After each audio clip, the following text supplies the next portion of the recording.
After the first bodies disappeared into the mountain, the forest grew quieter, not peaceful, satisfied.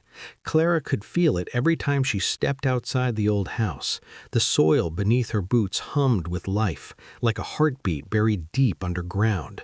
The roots were listening now, waiting, obeying. Every night she still visited the cellar, lantern in hand, descending the creaking wooden stairs into the damp earth below. The skull of her grandmother rested on the table where it always had. But the cellar had changed. The roots in the walls were thicker now. They pushed through the soil like dark veins, twisting slowly across the ceiling and floor. Sometimes they moved when Clara entered, like they recognized her. She knelt before the skull and whispered softly, "I've been taking care of the garden." The roots rustled. The whisper returned from deep beneath the mountain. It was no longer faint. It was strong, ancient, hungry. The spirit beneath the land had watched her work. It was pleased. But Clara wanted more. She pressed her hand into the dirt floor of the cellar. "I want to feel everything," she murmured. The roots slid across the soil and wrapped around her wrist, then her arm, then her shoulders. They tightened suddenly. Pain shot through her body as the roots pierced the skin of her palm like tiny needles. Clara gasped, but she didn't pull away. The cellar shook as something deep beneath the mountain awakened, and suddenly she could see, not with her eyes, but through the roots. She felt every inch of soil beneath the Appalachian Mountains, miles of roots stretching through the earth like an endless nervous system. She felt footsteps on distant trails, hikers walking through the fog, a group of developers surveying land near the highway, a couple of tourists setting up camp near the cliffs. Clara smiled slowly. The forest had opened its eyes, and she was the one controlling them. Don't forget to like and subscribe. The disappearances began again, but now they were faster, more precise. A hiker vanished from the trail as roots wrapped around his legs and dragged him silently beneath the leaves. A developer's truck was found abandoned near a clearing. The earth around it was freshly disturbed. No body, just soft soil. The news spread quickly. News reporters came from nearby towns. Police searched the mountains. Drones flew overhead. But the forest gave them nothing. The deeper they searched, the thicker the fog became, and the roots beneath their feet waited patiently. Through it all, Clara remained the perfect neighbor. She waved politely when passing cars drove through the valley. She baked pies for the elderly couple down the road. When people talked about the disappearances, Clara's voice carried soft concern. "These mountains can be dangerous," she would say gently. "People underestimate the wilderness."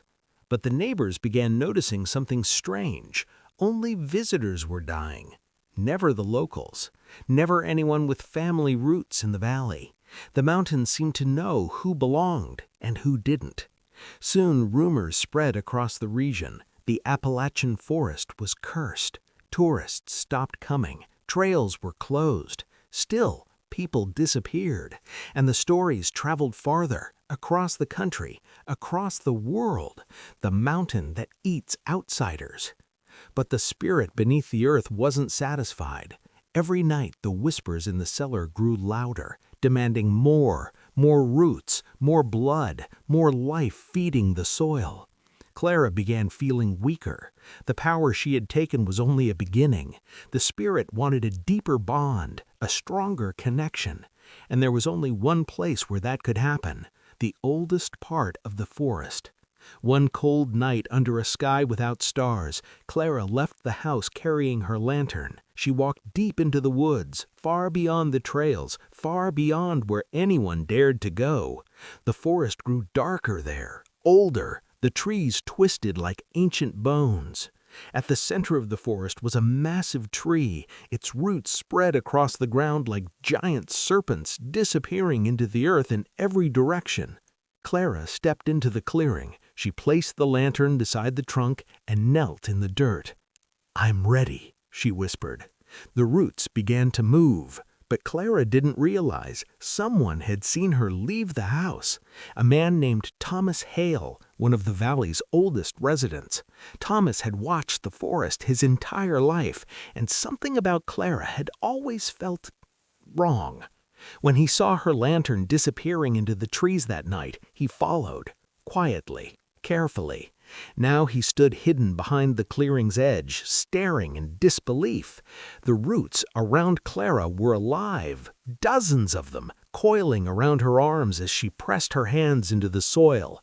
The ground pulsed beneath her like something breathing. Thomas felt terror creep into his chest. She wasn't a victim. She was commanding them. The missing hikers, the developers, the tourists. It was her. Thomas stepped backward slowly, trying not to make a sound, but a dry branch snapped beneath his boot. Clara's head turned instantly. Her eyes found him in the darkness, and her calm smile slowly faded. The forest had just found its next weed.